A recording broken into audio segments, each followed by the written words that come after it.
Good evening प्रिय विद्यार्थियों, स्वागत है आपका अभी क्लासेस में। और आज हम लोग पढ़ने वाले हैं नए राजा और राज्य। ये क्या है? तो हम लोग पढ़ रहे हैं एनसीईआरटी सॉल्यूशंस, और एनसीईआरटी सॉल्यूशंस की शुरुआत हम कर चुके हैं, जिसमें मैंने आपको क्लास 6 के एनसीईआरटी सॉल्यूशंस में ज्योग्राफी का वीडियो अपलोड कर चुके हैं। यानी क्लास 6 के पूरे ज्योग्राफी को बेहतर तरीके से वीडियोज और मैप की मदद से समझ चुके हैं। और साथ ही साथ क्लास 6 के हिस्ट्री को भी मैंने एक्सप्लेन करके सारे चैप्टर्स के वीडियोज अपलोड कर दिए हैं। और क्लास 7 के ज्योग्राफी को भी पढ़ चुके हैं, और अब मैं आपको क्लास 7 के हिस्ट्री को पढ़ा रहा हूं, जिसके बारे में एक्सप्लेनेशन हम चैप्टर 1 में भी कर दिए थे। जो नए बच्चे आए हैं उनके लिए मैं ये बता रहा हूं। तो अगर आप इन वीडियोज़ को नहीं देखे हैं तो डिस्क्रिप्शन में पड़े हुए लिंक से आप इन सभी वीडियोज़ को देख सकते हैं। आज मैं आपको पढ़ाने वाला हूँ क्लास 7 के हिस्ट्री का दूसरा चैप्टर। दूसरे चैप्टर में हम लोग नए नए राजा के बारे में पढ़ेंगे, और ये जो नए राजा हैं इनके राज्य के बारे में पढ़ेंगे कि इनका राज्य कहाँ तक है। आपकी जानकारी के लिए बता दूं कि मैंने जो है ना न्यू एनसीईआरटी बुक जो है उसे मैं आपको पढ़ा रहा हूँ। एनसीईआरटी ने न्यू बुक जो है वो अपलोड कर दिया था। तो ये जो नया वाला एनसीईआरटी बुक है जो झारखंड बोर्ड में भी अवेलेबल है, तो मैं झारखंड बोर्ड के नए एनसीईआरटी बुक से आपको पढ़ा रहा हूँ। इसका फ़ायदा ये है कि इसमें नए नए सभी मानचित्र जो है वो रंगीन है, जिससे आप चीज़ों को आसानी से समझ सकते हैं, और एक नए तरीके से प्रस्तुत करने का प्रयास किया गया है सभी चीज़ों को। हालांकि पुराने वाले एनसीईआरटी किताब में जो भी चीज़ें दिया गया था वो सारे इस नए एनसीईआरटी किताब में दिया गया है। तो आपको घबराने की ज़रूरत है नहीं कि आप नई चीज़ में कम तो नहीं पढ़ाए होगा, बिल्कुल भी नहीं। इसमें भी वही सारी बातें दी गई है, लेकिन इसमें प्रस्तुत करने का तरीका जो है वो नया कर दिया गया है, जिससे आपको समझ में आता है। जहाँ तक संभव हो सकता है इसमें नए नए और रंगीन मानचित्र को जोड़ने का प्रयास किया गया है। जैसे कि आप एक मानचित्र यहाँ पर भी देख सकते हैं। तो इससे क्या होता है, चीज़ें हम आसानी से समझ सकते हैं। और ये हिस्ट्री क्लास 7 का दूसरा चैप्टर है। आइए शुरुआत करते हैं। कहता है कि पिछली कक्षा का मतलब क्लास 6। तो अगर आप क्लास 6, इसलिए मैं आपको बोल रहा था कि अगर आप क्लास 6 का वीडियो नहीं देखें तो प्लीज़ जाकर के देखिएगा, क्योंकि यहाँ पर उसका जिक्र बार बार आएगा। जितना भी चैप्टर हम लोग पढ़ेंगे उसमें इस बात का जिक्र आएगा कि पिछली कक्षा में आपने इसके बारे में पढ़ा है। तो अगर आपने नहीं पढ़ा है तो आपको ये चैप्टर समझने में दिक्कत आ सकती है। तो पिछली कक्षा में हम लोग हर्षवर्धन के बारे में पढ़े थे। पहले तो हम लोग ये पढ़े थे कि मौर्य साम्राज्य क्या है, मौर्य साम्राज्य के बारे में पढ़े थे। मौर्य साम्राज्य के बारे में विस्तार से पढ़े थे। मौर्य साम्राज्य के बाद मौर्योत्तर काल आता है, और उसमें जो हर्षवर्धन साम्राज्य होता है, यह हर्षवर्धन का जो राज होता है वो जो है सबसे शक्तिशाली राज होता है मौर्य साम्राज्य के बाद। उतना भी शक्तिशाली नहीं होता है मौर्य साम्राज्य के, इतना नहीं, लेकिन तब भी ये एक बड़ा साम्राज्य स्थापित करते हैं हर्षवर्धन। और हर्षवर्धन के साम्राज्य के बारे में पढ़ें। 7वीं शताब्दी का समय होता है और हर्ष की मृत्यु हो जाती है। हर्ष मतलब राजा हर्षवर्धन की मृत्यु हो जाती है। इसके बाद जो भारत है वो अनेक नए क्षेत्रीय शक्तियों का उदय होता है। इसमें नए नए राजा का निर्माण होता है, और ये नए नए राजा जो हैं वो पूरे क्षेत्र पे अपना शासन नहीं कर पाते, बल्कि एक छोटे से क्षेत्र में अपने शासन करते हैं। लिखा हुआ है कि ये बड़े जमींदार और योद्धा थे। ये कौन था? ये वही था जो उस समय बड़े बड़े जमींदार हुआ करते थे, और जो बड़े बड़े योद्धा हुआ करते थे, जो सामंत कहलाते थे। यही लोग अपने राज्य स्थापित करने लगे। इन्हें राजा द्वारा विशेष शक्तियां प्रदान की गई थी, और उस समय भारत में 3 नए राजाओं ने अपनी स्थिति काफ़ी सुदृढ़ कर ली। तो कौन कौन सा है? ये राजवंश है। पहले देखिए, दक्कन में जो राजा है इनका नाम है राष्ट्रकूट। पूर्वी भारत में पाल तथा मध्य व पश्चिमी भारत में गुर्जर प्रतिहार। तो आइए इसको मैप में देख लेते हैं, तभी हमको ये सारी चीज़ें समझ में आएगा। आप ये देख सकते हैं यहाँ पर लिखा है गुर्जर प्रतिहार, देख सकते हैं गुर्जर प्रतिहार का ये इलाका है। इसके बाद आप देख सकते हैं ये जो दिख रहा है आपको पाल शासक दिख रहा है, और आप यहाँ पर देख सकते हैं ये है राष्ट्रकूट। तो यही 3 बड़े बड़े राजा आए थे, 3 बड़े बड़े साम्राज्य आए थे, और इसके बाद बाकी सारे छोटे छोटे राजा थे। और आपकी जानकारी के लिए मैं बता दूं, मौर्य साम्राज्य ने पूरे भारत में यानी अखंड भारत पर राज्य किया था।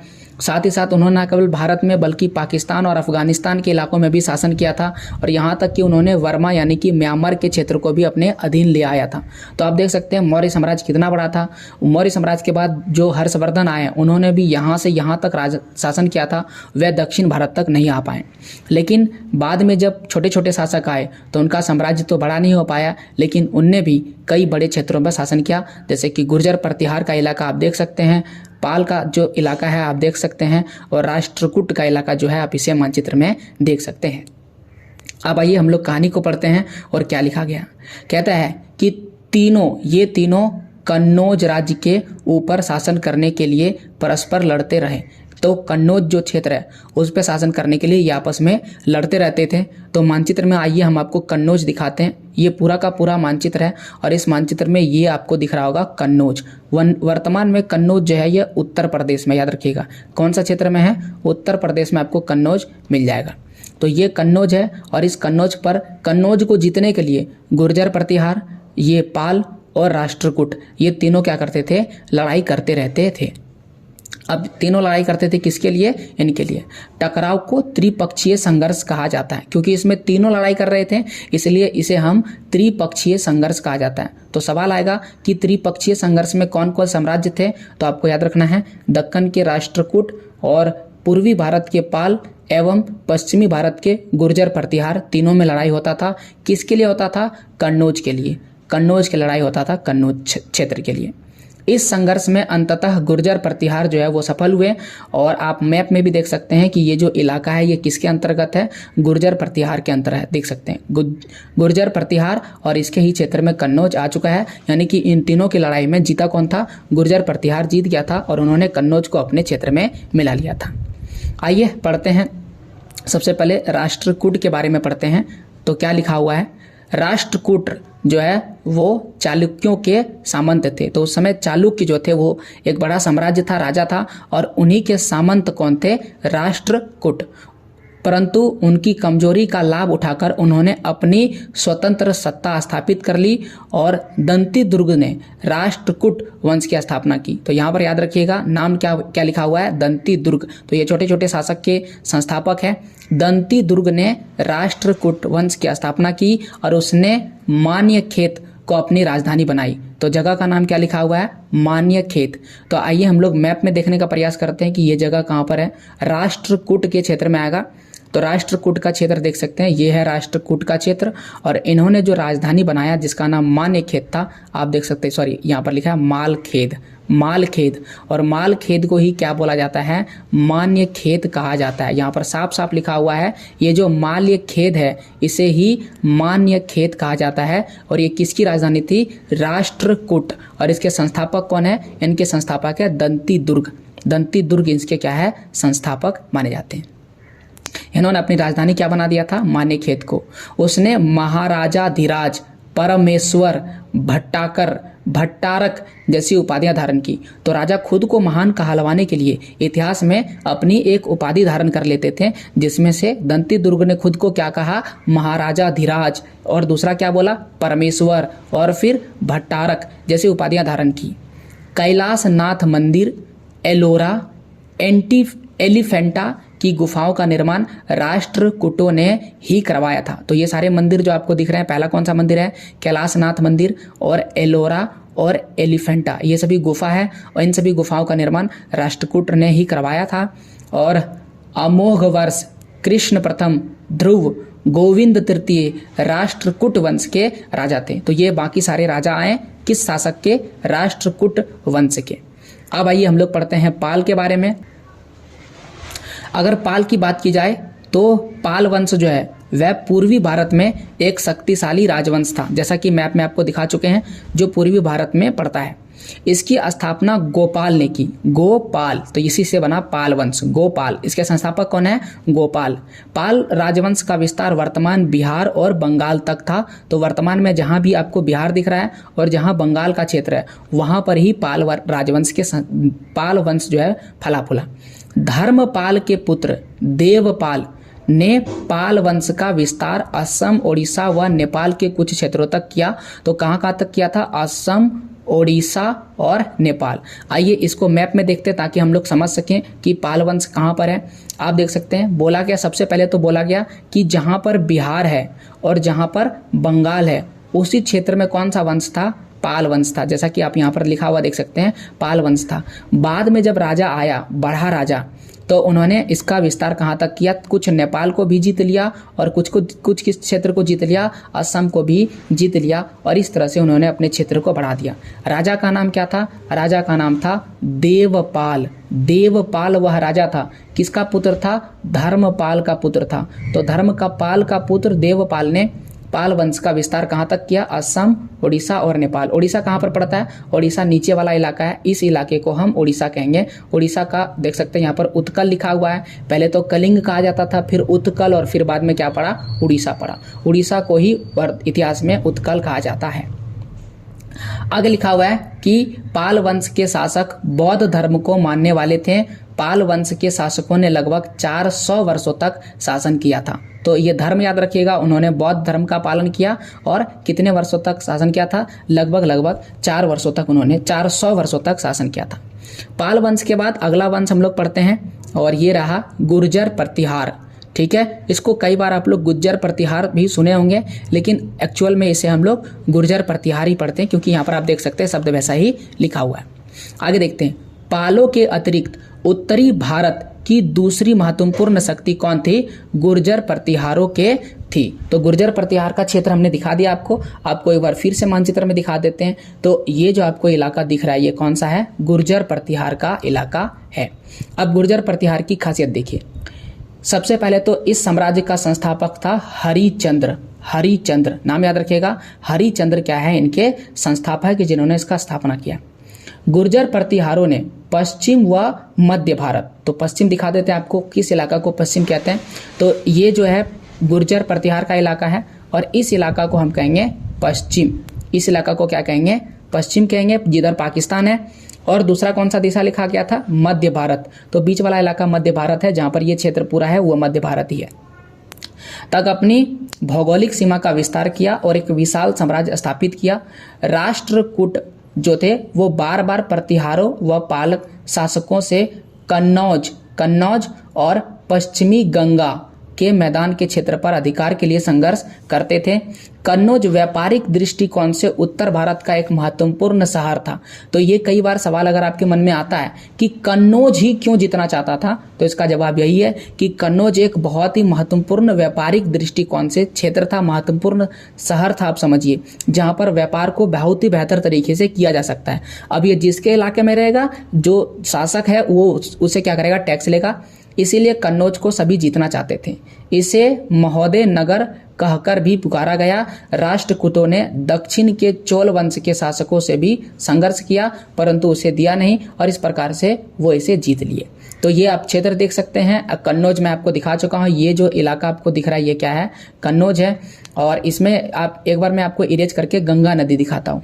अगर आप मैप में ध्यान से देखें तो यहाँ से आपको शुरुआत दिख रहा होगा। ये देखिए गंगा नदी, और ये भागीरथी है और ये अलकनंदा है। और भागीरथी अलकनंदा जहाँ पर मिलता है उसका नाम है देवप्रयाग, उत्तराखंड में है। और देवप्रयाग में मिलने के बाद जो नदी बनती है उसका नाम है गंगा नदी। और गंगा नदी कुछ इस प्रकार से प्रयाग, बनारस और इन क्षेत्रों से होते हुए ये बिहार और झारखंड को थोड़ा सा टच करते हुए पश्चिम बंगाल से बंगाल में चल जाती है और इस प्रकार से ये बंगाल की खाड़ी में आकर के गिर जाती है। बंगाल की खाड़ी एक समुद्र का नाम है और कन्नौज के पास से भी बहता था। तो ये जो पूरा इलाका गंगा नदी के आसपास का इलाका है, ये गंगा नदी का मैदान कहलाता है। चूंकि ये मैदान बहुत ज्यादा उपजाऊ होता है और प्लस कन्नौज जो था वो व्यापारिक शहर था, इसलिए इस क्षेत्र को लेना चाहता था बाकी सारे शासक। अब आइए इसके आगे की कहानी पढ़ते हैं। यहाँ पर एक और चीज लिखा हुआ है, देखिए इसको पढ़ लेते हैं हम लोग। क्या लिखा हुआ है? लिखा है कि जो विक्रमशिला है, विक्रमशिला विश्वविद्यालय, ठीक है, ये कहाँ पर है? भागलपुर में है। अगर आप अभी वर्तमान में भागलपुर में जाइएगा, भागलपुर अभी कहाँ पर है? भागलपुर पड़ता है बिहार में। भागलपुर बिहार में पड़ता है। तो वहाँ पर एक विश्वविद्यालय है जिसका नाम है विक्रमशिला विश्वविद्यालय। प्राचीन भारत में बौद्ध शिक्षा का एक प्रमुख केंद्र था। यहाँ पर बौद्ध शिक्षा दिया जाता था। इसकी स्थापना धर्मपाल के द्वारा किया गया। तो धर्मपाल कौन है? धर्मपाल है पाल वंश के शासक। 783 से लेकर के 820 तक इनका शासन रहा। वर्तमान में प्रत्येक वर्ष फरवरी महीने में विक्रमशिला महोत्सव का आयोजन किया जाता है और इसी तरह नालंदा विश्वविद्यालय गुप्त काल में स्थापित किया गया था, जिसे बख्तियार खिलजी ने 1203 ईस्वी में जलाकर तहस नहस कर दिया था। तो ये एक महत्वपूर्ण पॉइंट है जिसे हम लोग को याद रखना है। नालंदा विश्वविद्यालय किसने बनवाया? किस काल में बना है? गुप्त काल में। इसको जलाया किसने था? बख्तियार खिलजी ने। कब जलाया था? 1203 ईस्वी में। और कहा जाता है कि इसमें कई सारे किताबें थे जो महीनों तक जलते रहे। और कौन सा एक त्यौहार है? विक्रमशिला महोत्सव कहाँ पर मनाया जाता है? चूंकि विक्रमशिला विश्वविद्यालय के उपलक्ष्य में मनाया जाता है, फरवरी महीने में मनाया जाता है प्रत्येक वर्ष। आइए बढ़ते हैं आगे। और यहाँ पर लिखा है चोल शासक के बारे में। तो अब आइए हम लोग पढ़ेंगे चोल शासक के बारे में। एक और सवाल यहाँ पर सामंत के बारे में लिखा है। आपके मन में आता होगा कि ये सामंत क्या होता है, सामंत कौन है। कहता है कि बड़े जमींदार व कुछ प्रमुख सैन्य प्रमुखों को कुछ राजनीतिक अधिकार भी प्रदान कर देते थे, उन्हें सामंत कहा जाता था। तो कोई नहीं है बल्कि ये छोटे मोटे नागरिक ही है, लेकिन राजा क्या करता था, राजा अपनी मर्जी से अपनी खुशी से जो बड़े बड़े जमींदार होता था, जिनके पास अधिक जमीन होता था, खुश होकर के उनको बड़े जो जमींदार हैं या कुछ बड़े प्रमुख सेना के जो प्रमुख है उनको कुछ अधिकार दे देते थे, और इसीलिए उन्हें कहा जाता था सामंत। अब इस अधिकार के बल पर वो गांव में धोस जमाते थे कि हम ये करवा देंगे, मेरा बात मानो, नहीं तो हम राजा से तुमको पिटवा देंगे, राजा से फांसी दिलवा देंगे, राजा मेरा अपना परिचित है। तो इसके आधार पर ही उन लोगों को क्या कहा जाता था, सामंत कहा जाता था, याद रखिएगा। और ये सामंत क्या थे, राजा को शासन चलाने में मदद करते थे और ये जनता से कर वसूलते थे। तो कर वसूलने का कार्य करते थे। इनके पास छोटी सेना भी होती थी, उतना बड़ा नहीं जितना राजा के पास, बिल्कुल छोटा 15-20 आदमी होगा, जिससे वो राजा को युद्ध के समय सैन्य सहायता प्रदान करते थे। किसी के पास 100 भी हो सकते थे, लेकिन वो सेना में सिर्फ मदद करते थे। सामंतों द्वारा वसूले गए कर से अपनी सेना व जागीर का संचालन करते थे। तो सामंत जो था वो जो भी वसूल करते थे उससे सेना चलता था, जागीर चलता था, मतलब उसका राज्य चलता था। और अधिक सत्ता और संपदा हासिल करने पर सामंत अपने को महासामंत महामंडलेश्वर घोषित कर देता था। यानी कोई एक ऐसा सामंत जो ज़्यादा पावरफुल हो गया है या ज़्यादा वो धन संपत्ति इकट्ठा कर रहा है, तो वो खुद को महासामंत कहता था या तो कहता था महामंडलेश्वर। इससे कुछ नहीं है बल्कि इससे वो अपने पावर को सिर्फ दिखाता था। तो ये था सामंत के बारे में। अब आइए पढ़ते हैं हम लोग चोल शासक के बारे में। तो सबसे पहले मैप में हम लोग को देखना पड़ेगा ये चोल है कहाँ पर। तो इसी पुराने मैप में लेते हैं। तो आपको 3 शासक दिख रहा होगा, तीनों में आपको दिखा देता हूँ। यहाँ पर आपको दिख रहा होगा चोल, और इसके बगल में आपको दिख रहा होगा चेर, यहाँ पर देख सकते हैं चेर है, और यहाँ पर आपको दिख रहा होगा पांड्या। तो 3 प्रकार के जो शासक है, 3 साम्राज्य है, जिसमें से वर्तमान में मैं आपको पहले पढ़ा रहा हूँ चोल के बारे में। आइए चोल के बारे में पढ़ते हैं, क्या लिखा गया है। कहता है दक्षिण भारत अगर आप आइएगा तो दक्षिण भारत राज्यों में चोल का सबसे बड़ा प्राचीन था। चोलों का राज्य सबसे प्राचीन था, सबसे बड़ा क्षेत्र था। चोल वंश का संस्थापक कौन है, संस्थापक वाला जो नाम है उसे याद रखिएगा। इसका नाम है विजयालय चोल वंश के संस्थापक हैं।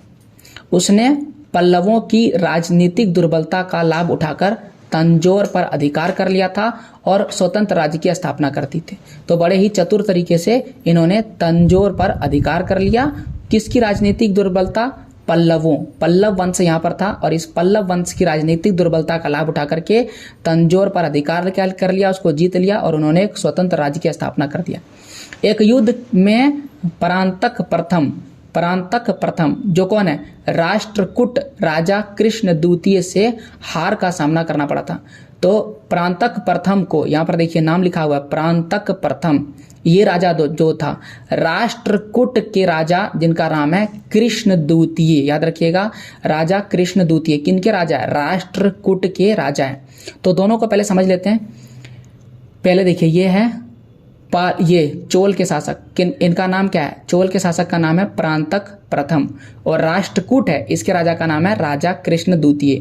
तो राजा कृष्ण द्वितीय ने परांतक प्रथम को हरा दिया था, यहाँ पर लिखा वही हार का सामना करना पड़ा था। हार के बावजूद उसने हिम्मत नहीं छोड़ी। अब चूंकि हार चुका है तो उसको लगने लगा कि धीरे धीरे जो चोल है वो राष्ट्रकूट में मिल जाएगा। आप देख सकते हैं बिल्कुल यहाँ पर राष्ट्रकूट कहाँ पर, देखिए ये देखिए ये आपको दिख रहा होगा राष्ट्रकूट, ये राष्ट्रकूट है। और राष्ट्रकूट के राजा जिनका नाम क्या है, राष्ट्रकूट के राजा का नाम है कृष्ण, ठीक है, राजा कृष्ण। और इन्होंने किसको हराया, चोल के शासक को हरा दिया। तो चोल के शासक को अब लगने लगा कि हम क्या करेंगे, हार गए तो हमको मार के भगा देगा, लेकिन वैसा कुछ भी नहीं हुआ। इन्होंने बिल्कुल भी हिम्मत नहीं हारा, और क्या हुआ, परांतक प्रथम इन्होंने बिल्कुल हिम्मत न हारा और अपने राज्य को शक्तिशाली बनाने में लग गया, और इसने पांड्या राज्य पर विजय हासिल की, और इन्होंने पांड्या को क्या कर लिया, अपने में जीत लिया, जैसा कि मैंने आपको दिखाया था। ओके, तो इस तरह से इनका क्षेत्र भी क्या हो गया था, बढ़ गया था। आगे देखिए लिखा हुआ, चोल वंश के राजाओं में राज प्रथम को सबसे शक्तिशाली माना जाता है। तो ये कुछ नहीं है बल्कि एक राजा का नाम है। तो राजा का नाम क्या है, राज प्रथम, जो चोल शासक का सबसे शक्तिशाली माना जाता है। वह एक महान विजेता, साम्राज्य निर्माता, साम्राज्य को बनाने वाला, बड़ा साम्राज्य करने वाला, और उसने गंगवंशी शासकों और केरल के राजा को पराजित भी किया था। तो केरल उसके आसपास है, वहाँ पर जो राजा था उसको पराजित कर दिया था और गंगवंशी शासक था उसको भी हरा दिया था, तथा पांड्यों से मदुरा को क्या कर लिया था, छीन लिया था। ये क्षेत्र का नाम है मदुरा, इनको भी क्या कर लिया था, छीन लिया था। राजा राम प्रथम ने समुद्र के महत्व को समझा, अंततः वह समुद्रिक विजय के लिए निकल पड़ा और लंका के उत्तरी भाग, लंका का मतलब क्या, श्रीलंका, एवं मालद्वीप नामक द्वीपों पर अधिकार कर लिया। मालदीव अभी एक छोटा सा देश है, याद रखिएगा। मालदीव पड़ोसी देश है, बगल में ही है और लक्षद्वीप से कुछ किलोमीटर की दूरी पर ही है। उनको क्या कर लिया, जीत लिया। इसका लाभ यह हुआ कि पश्चिम व्यापार से प्राप्त होने वाला धन, चूंकि जो भी पश्चिम व्यापार के लिए जाता था उनसे धन लेता था, टैक्स लेता था, चोल साम्राज्य में आने लगा और चोल साम्राज्य आर्थिक रूप से, चूंकि पैसा बढ़ने लगा तो पैसे के मामले में ये मजबूत हो गए। हालांकि राजा राज बहुत अधिक समय तक इन क्षेत्रों पर अपना नियंत्रण नहीं रख सके थे। इसके अतिरिक्त वह कुशल प्रशासक, कला एवं विद्या का संरक्षक था। विद्या मतलब ये विद्या, जो महान आदमी थे जो विद्या ग्रहण करते थे, पढ़ने पढ़ाने में ज़्यादा खर्च करते होंगे, उनका संरक्षण करते थे, तथा उदार था। सहिष्णु, उदार का मतलब दूसरे का भला करने वाला, और सहिष्णु मतलब सहनशील राजा थे। ओके, जो बेहतर तरीके से शासन करते थे। कहने का मतलब ये हिटलर जैसा कैसा था, वो क्रूर नहीं था। ओके, बेहतर राजा था।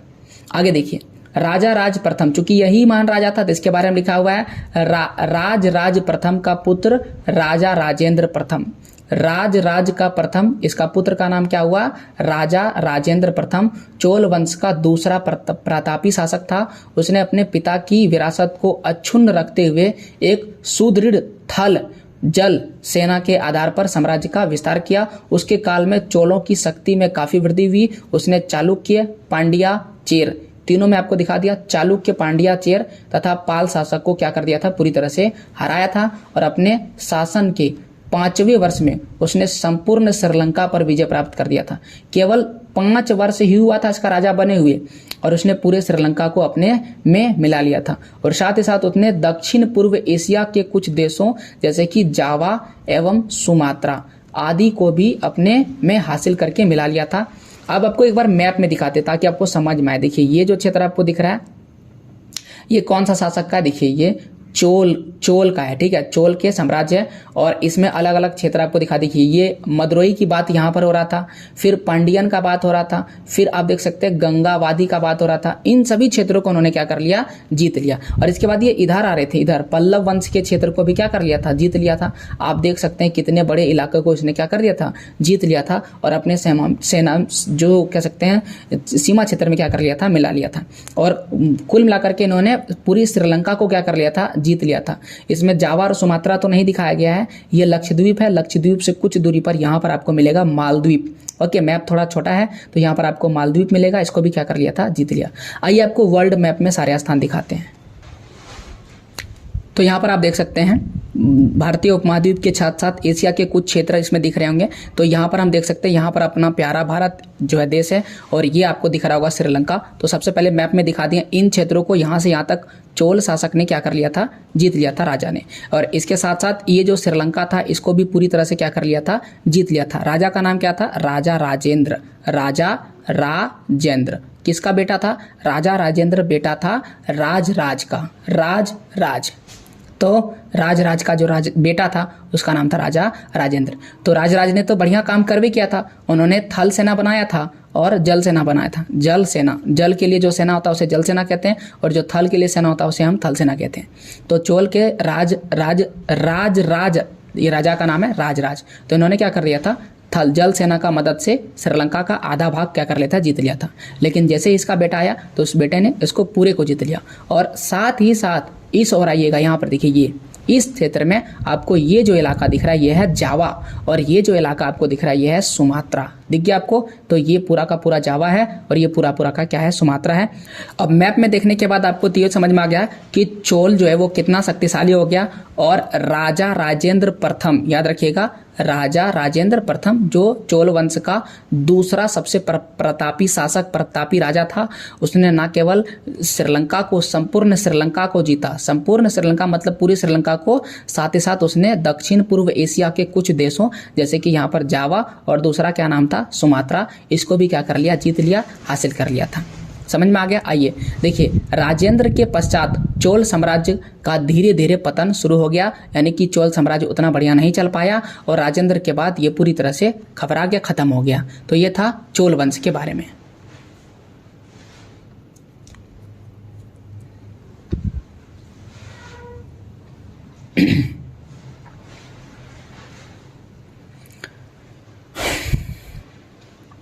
तो चोल के हम लोग जब शासक के बारे में पढ़ लिए, तो अब हम लोग देखते हैं कि यहाँ पर प्रशासन किस प्रकार से चलता था, किस प्रकार से यहाँ पर शासन व्यवस्था को सुचारू बढ़िया तरीके से किया जा सकता है।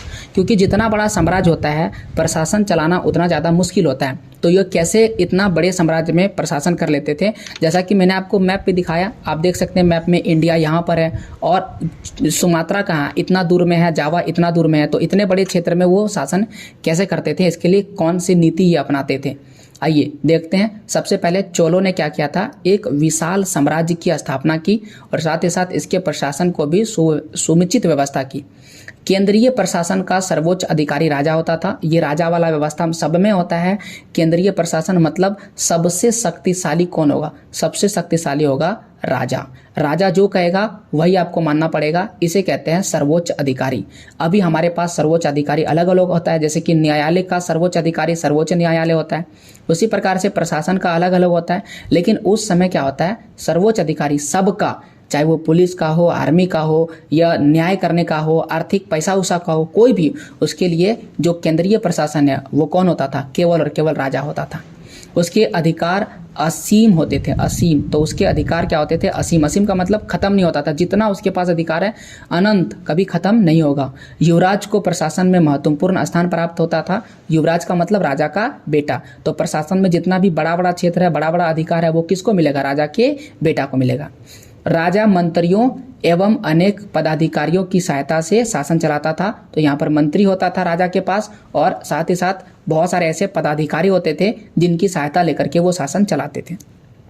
अब चूंकि मैंने बोल चुका हूँ कि जो ये साम्राज्य था बहुत ज़्यादा विशाल था, तो इसने क्या कर दिया था, खुद को 6 प्रांतों में विभाजित कर दिया गया था। 6 प्रांत, 6 प्रांत मतलब जैसे कि भारत है, तो भारत को कितने प्रांतों में, प्रांतों का मतलब राज्यों में, 28 राज्यों में बांट दिया। उसमें भी नहीं हुआ तो हमने राज्यों को, जो छोटे छोटे राज्य थे जिनको राज्य नहीं बना सकते थे, उसको हमने केंद्र शासित प्रदेश बना दिया। तो भारत कई राज्यों में और केंद्र शासित प्रदेशों में बटा हुआ है। उसी प्रकार से जो प्रशासन को बेहतर तरीके से करने के लिए इन्होंने खुद को कई प्रांतों में बांट दिया था। तो 6 प्रांतों में विभाजित किया था, जिसे मंडलम कहा जाता था। तो हम लोग क्या करते हैं, प्रांत को राज्य कहते हैं, उस समय इसे कहा जाता था मंडलम।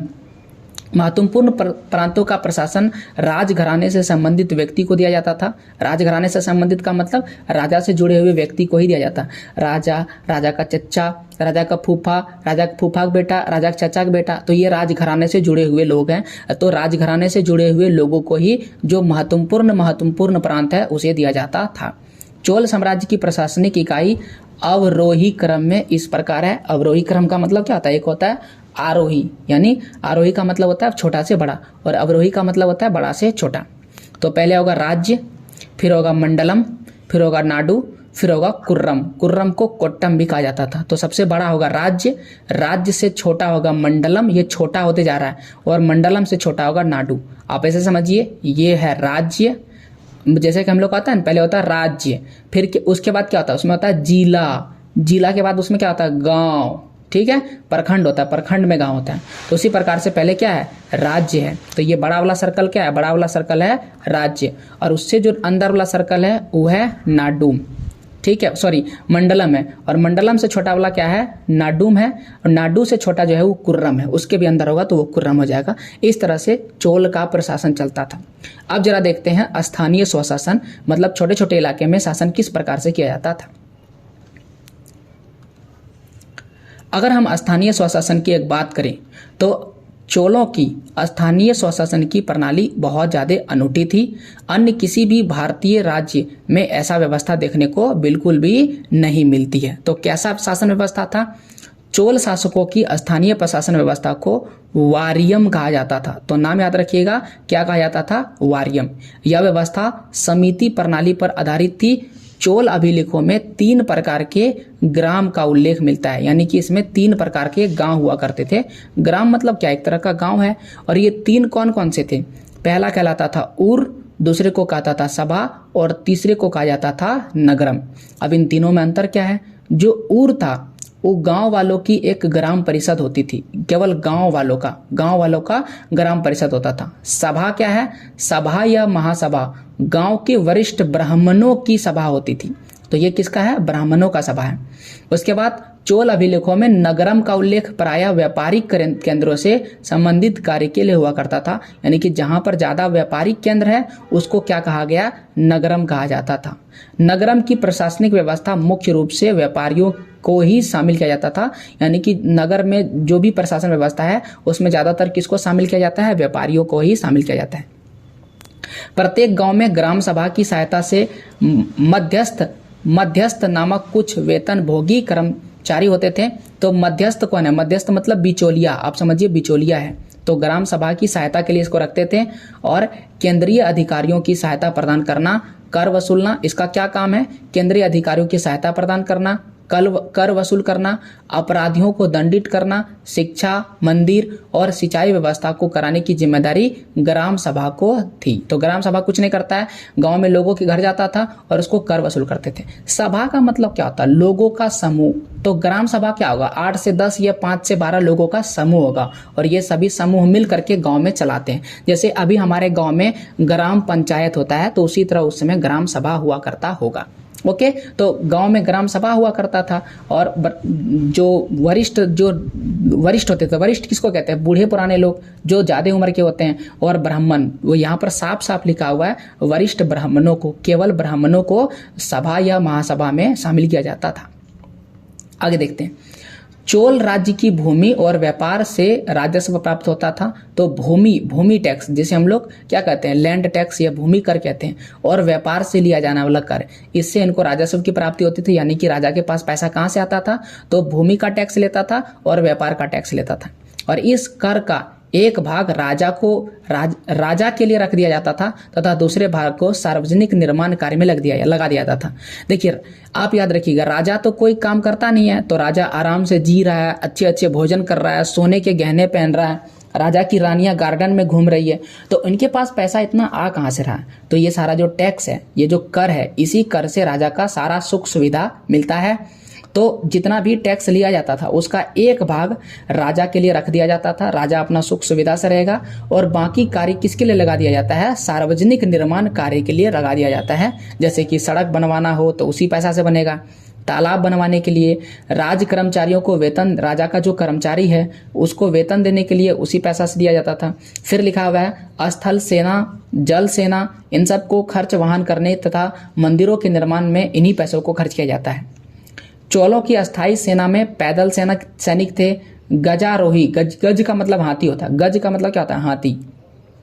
तो गजारोही कौन होगा? हाथी पे सवार होने वाला सैनिक, जो कि पुराने इतिहास में हाथी वाले सेना को ज्यादा महत्व था, तो हाथी वाले सैनिक भी होंगे। अश्व मतलब होता है घोड़ा, और अश्वरोही का मतलब घोड़ा वाला सैनिक। तो हाथी वाला सैनिक, घोड़ा वाला सैनिक, पैदल सैनिक और इत्यादि सैनिक शामिल होते थे, और इन्हीं सेना की मदद से वो बड़े बड़े क्षेत्र को जीतते थे। इनके पास एक बड़ी नौ सेना थी, क्योंकि आप जान ही रहे हैं कि समुद्र पार करके इसने जावा और क्षेत्र को, सुमात्रा जैसे क्षेत्र को जीत लिया, तो इनके पास नौ सेना होगा। चोल काल में सेना की टुकड़ी का नेतृत्व करने वाले को नायक कौन है? मतलब सेनापति है, या फिर सेना अध्यक्ष को महादंड नायक कहा जाता था। तो दो नाम याद रखिएगा, जो सेना का नेतृत्व कर रहा है, सेना का टुकड़ी का नेतृत्व कर रहा है, मतलब सेना होता है ना, उसमें कई टुकड़ी होता है, जैसे कि एक सेना में इस तरह से, ये सेना का पहला टुकड़ी है, तो इसका जो हेड है उसको क्या कहेंगे? नायक कहेंगे। उसी प्रकार से जो सेना का अध्यक्ष, पूरे सेना का अध्यक्ष होगा, उसको महादंड नायक कहा जाता है। ओके, यहाँ पर बीच में एक और चीज लिखा हुआ था, आइए इसके बारे में पढ़ लेते हैं। क्या लिखा गया है? चोलों में ब्राह्मण तथा बल्लाल, जो शूद्र वर्ग के बड़े भूस्वामी होते हैं, शूद्र वर्ग के बड़े भूस्वामी का सर्वोच्च स्थान था। इसके अतिरिक्त कुछ विशेष अधिकार प्राप्त वर्गों में वलंगे, दक्षिण भुजा तथा इडंगई, वाम भुजा। तो दक्षिण भुजा और वाम भुजा, यानी कि राइट हैंड और लेफ्ट हैंड थे। कौन थे? तो यहाँ पर देख सकते हैं, दक्षिण भुजा में था वलंगे और वाम भुजा में कौन था? इडंगई। दक्षिण भुजा जातियां मुख्य रूप से कृषक हुआ करते थे, श्रमिक जातियां थी, तथा वाम भुजा वर्गीय जातियों में हस्तशिल्पकार यानी हाथ से चीजों को बनाने वाले या दस्तकार लोग आते थे। दास प्रथा का भी प्रचलन था, याद रखिएगा इस समय दास प्रथा का प्रचलन था। दास प्रथा जो है बहुत ही खराब कानून व्यवस्था है, लेकिन अभी उस समय भी चलता था, तो यहाँ पर इसका भी जिक्र किया गया है। आइए हम लोग देखते हैं कलात्मक विकास। कलात्मक विकास का मतलब क्या, उस समय कला वगैरह का महत्व था या नहीं था, ये हम लोग को सीखना है। तो अगर हम चोल शासकों की बात करें तो अपने शासनकाल में द्रविड़ स्थापित कला शैली को बढ़ावा दिया था। तो ये एक कला है द्रविड़ स्थापित कला, और इस काल में द्रविड़ शैली के अंतर्गत अनेक मंदिरों का निर्माण कराया गया। चोल मंदिरों में विस्तृत प्रांगण हुआ करता था। विस्तृत प्रांगण का ये देख सकते हैं, ये मंदिर आपको दिख रहा होगा। कुछ इस प्रकार से इसे द्रविड़ शैली कहा जाता है। ठीक है, नीचे का आधार चौड़ा होता है, ऊपर का शिखर धीरे धीरे छोटा होते जाता है, और ये कार्य नीचे से ही होता है। ऐसा नहीं कि पूरा मंदिर बन गया है और ऊपर में जाकर के ऐसे छोटा सा नहीं, बल्कि नीचे से ही ऊपर की ओर छोटा होता चला जाता है, और इसी शैली को शायद द्रविड़ शैली कहा जाता है। तो आप देख सकते हैं विस्तृत प्रांगण। विस्तृत प्रांगण का मतलब क्या होता है कि बहुत बड़ा जमीन है और उसमें बीच में आपको एक मंदिर देखने को मिलेगा। ओके, तो इसे कहते हैं हम लोग विस्तृत प्रांगण, यानी कि प्रांगण बहुत बड़ा होता था। इस बड़े से प्रांगण के बीच में आपको एक मंदिर देखने को मिलता था, और साथ ही साथ इसमें विशाल विमान तथा ऊंचे एवं अलंकृत गोपुरम देखने को मिलते थे। तो ये बहुत बड़ा क्षेत्र देखने को मिलता था। बहुत बड़े क्षेत्र में आपको मंदिर वगैरह देखने को मिलता था। राजराजेश्वर या बृहदेश्वर मंदिर का निर्माण तंजौर में करवाया है। तो दो मंदिर का नाम याद रखिएगा, या तो हम इसे राजराजेश्वर कहते हैं या तो बृहदेश्वर कहते हैं। तो इन दोनों मंदिर का, दोनों नहीं एक ही मंदिर है, दो नाम है। इनका निर्माण तंजौर में किसने करवाया था? राज ने करवाया था।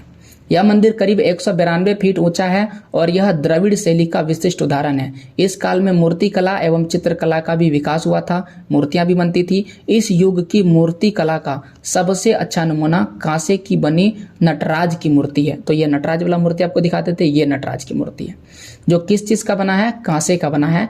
आप देख सकते हैं ये नटराज। कहा जाता है कि नटराज कोई और नहीं है, बल्कि नटराज कौन है? शिव जी ही है। याद रखिएगा, नटराज कौन है? शिव जी ही है, और ये उनका नृत्य करने का एक तरीका है। तो नटराज है, और इसकी पहचान आप देख सकते हैं, यहाँ पर नाग सांप आपको दिख रहा होगा और एक हाथ में इनका डमरू भी है। तो ये नटराज है, नटराज। ओके, आइए, तो ये नटराज की प्रतिमा है और यहाँ पर वही लिखा हुआ है। तो बहुत ही महत्वपूर्ण कांसे की नटराज की मूर्ति मिली है। और भित्ति चित्र, भीत मतलब दीवार होता है, दीवार पर बने हुए चित्र को भित्ति चित्र कहते हैं।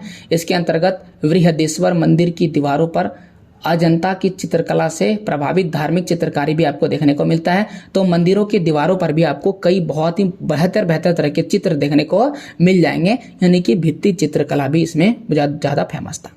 खत्म होता है अध्याय यहीं पर, और इसमें हमने अलग अलग शासकों के बारे में डिटेल से पढ़ा, छोटे छोटे शासकों के बारे में। अब पूरे कहानी को पढ़ने के बाद झारखंड के बारे में पढ़ लेते हैं। एक स्पेशल झारखंड के बारे में इसमें लिखा गया है। देखिए, चूंकि मैं आपको पहले बता चुका हूं कि मैं न्यू एनसीईआरटी बुक से आपको पढ़ा रहा हूं, और न्यू एनसीईआरटी बुक में कुछ चीज़ों को नए तरीके से प्रस्तुत किया गया है। और चूंकि मैं झारखंड का नए एनसीईआरटी बुक से पढ़ा रहा हूं, तो इसमें झारखंड के बारे में भी आपको स्पेशल दिया गया मिलता है। तो झारखंड के बारे में क्या लिखा गया है? मध्यकाल में क्या स्थिति था जब गुर्जर प्रतिहार राष्ट्रकूट पाल राजवंश शासन कर रहे थे, और पारस्परिक प्रतिद्वंदिता का जो झारखंड की राजनीति तथा संस्कृति पर भी प्रभाव पड़ा। यानी कि जब ये लोग लड़ाई झगड़े कर रहे थे आपस में, तो उसका प्रभाव झारखंड में भी पड़ा है। उसमें से कोई ना कोई अवसर पाकर इस क्षेत्र पर अपना प्रभुत्व स्थापित कर लेता था। जैसे ही मौका मिला वैसे ही झारखंड को जीत लेता था और उसको अपने क्षेत्र में ला लाता था। चतरा की बात करें, चतरा जो है झारखंड का एक जिला है। झारखंड में कुल 24 जिले हैं, उनमें से एक जिला है चतरा। चतरा के इटखोरी जगह का नाम है। तो इटखोरी में महेंद्र पाल के शिलालेख से सिद्ध होता है कि 9वीं शताब्दी के उत्तरार्ध में गुर्जर प्रतिहारों ने छोटा नागपुर खास के सीमावर्ती इलाकों पर कब्जा कर लिया था, और मध्यकाल के प्रारंभ तक झारखंड भारतीय इतिहास की गतिविधियों से सुरक्षित रहते हुए भी बाह्य जगत को अप्रभावित नहीं रह सका। और छोटा नागपुर खास में नागा वंशियों का राज्य स्थापित हो चुका था, और हजारीबाग एवं मानभूम में मान राजाओं का शासन था। तो हजारीबाग और दूसरा कौन क्षेत्र है? मानभूम में कौन सा राजा का शासन था? मान राजाओं का शासन था। संथाल परगना क्षेत्र में कंकजोल का राज्य नष्ट हो चुका था। किसके कारण? इसी लड़ाई के चलते। ओके, आइए अब लोग देखते हैं क्वेश्चन आंसर के बारे में। अब लास्ट क्वेश्चन आंसर बचता है, तो आइए क्वेश्चन आंसर को पढ़ते हैं। क्वेश्चन आंसर से पहले यहाँ पर कुछ हिंदी शब्दों का अंग्रेजी लिखा हुआ है, जैसे कि सामंत को अंग्रेजी में नाइट कहते हैं, कांस्य को अंग्रेजी में ब्रॉन्ज कहते हैं, स्थानीय शासन लोकल ऑटोनॉमी, ताम्रपात्र कॉपर, कॉपर प्लेट सभा को असेंबली, और भूमि अनुदान को लैंड ग्रांट कहते हैं, और त्रिपक्षीय संघर्ष को हम लोग ट्रिपर कॉन्फ्लिक्ट कहते हैं, और राजवंश को हम लोग डायनेस्टी कहते हैं। अब आइए सवाल जवाब पर आते हैं। पहला सवाल जो फिल यानी कि खाली स्थान को भरने के लिए है, राष्ट्रकूट वंश का संस्थापक कौन था? दंती दुर्ग था। और पाल वंश बौद्ध धर्म के अनुयायी थे। चोल वंश का संस्थापक कौन था? विजययाल। ठीक है, तो यह नाम याद रखिएगा। राजा महेंद्र पाल के शिलालेख झारखंड के किस जिले से मिले हैं? तो झारखंड का एक चतरा जिला था, अभी थोड़ी देर पहले चतरा जिला। चोल काल में मंदिरों का निर्माण द्रविड़ शैली में किया जाता था। द्रविड़ शैली। ओके, तो द्रविड़ शैली में मंदिरों का निर्माण किया जाता था। आगे देखते हैं, आगे बड़े बड़े प्रश्न उत्तर हैं। और जैसे कि कौन कौन से राजवंश त्रिपक्षीय संघर्ष में शामिल थे? विक्रमशिला विश्वविद्यालय की स्थापना किसने और क्यों की? राष्ट्रकूट कैसे शक्तिशाली बने? सामंत किसे कहा जाता है? चोल साम्राज्य के स्थानीय स्वशासन की क्या विशेषताएं थी? इसके अलावा 2 और सवाल भी नीचे दिए होंगे। तो ये सारे वो सवाल हैं जिनका जवाब आपको खुद से प्रयास करना चाहिए। अगर आप इन सवालों का जवाब लिख लेते हैं तो आपने इस चैप्टर को बेहतर तरीके से मन लगा के पढ़ा है। अगर आप इन सवालों का जवाब नहीं लिख पाते हैं तो आपको कोई भी चिंता करने की जरूरत नहीं है। मेरा एक चैनल है अभी क्लासेस डाउट DOUBTS डाउट्स, तो ABHI अभी CLASSES अभी क्लासेस DOUBTS डाउट्स। तो अभी क्लासेस डाउट्स मेरा एक पर्सनल चैनल है जिसमें मैं क्वेश्चन आंसर वीडियोस अपलोड करता हूं, और इन सभी क्वेश्चंस जो आपको इन स्क्रीन पर दिख रहा है इसका भी एक एक करके एक्सप्लेनेशन वीडियो अपलोड करेंगे। आप जा करके वहां पर देख सकते हैं। और प्लीज़ मेरा सपोर्ट कीजिए, अभी क्लासेस डाउट चैनल को सब्सक्राइब कीजिए। मुझे पता है आप इस चैनल को सब्सक्राइब कर लिए होंगे, नहीं किए हैं तो जल्दी कीजिए ऐसे और बेहतर वीडियोज़ के लिए। और आप मेरा सपोर्ट करने के लिए अभी क्लासेस डाउट को जरूर सब्सक्राइब कीजिए। वीडियो को लाइक करके जाइएगा, दोस्तों के साथ शेयर कीजिए। पूरा वीडियो देखने के लिए दिल से धन्यवाद। मिलते हैं आपसे अगले वीडियो में, तब तक के लिए जय हिंद, जय भारत, वंदे मातरम।